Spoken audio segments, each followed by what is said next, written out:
कि अपने 3 मुंतखब अशार से नवाजे जनाब वसीम जिंजान। अस्सलाम वालेकुम रहमतुल्लाह। मैं ना 3 शेर पढ़ूंगा ना गजल, सिर्फ साहिब जश्न की खिदमत में मुबारकबाद पेश करके अल्ताफ भाई को मैं भी सुनूंगा, आप भी सुनेंगे इंशाल्लाह। आइंदा जब मुशायरा होगा इंशाल्लाह, हुक्म होगा आपका तो मैं जरूर आऊंगा और फिर भरपूर सुनाऊंगा। मुलाहिजा फरमाई, यूं कहता हूं कि अजरा की इल्तखाब की चाहत में आ गए। वाह, साहिब जश्न की दुआएं चाहता हूँ, मुबारकबाद पेश करता हूँ।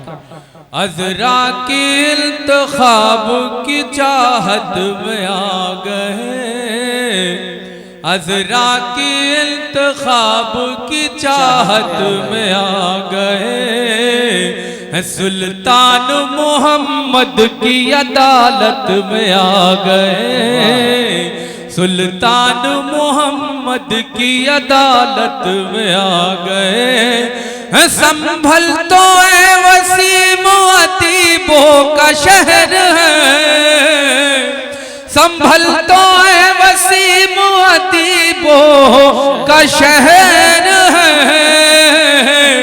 ये सुन के हम भी बज़्म शराफत में आ गए। बहुत शुक्रिया।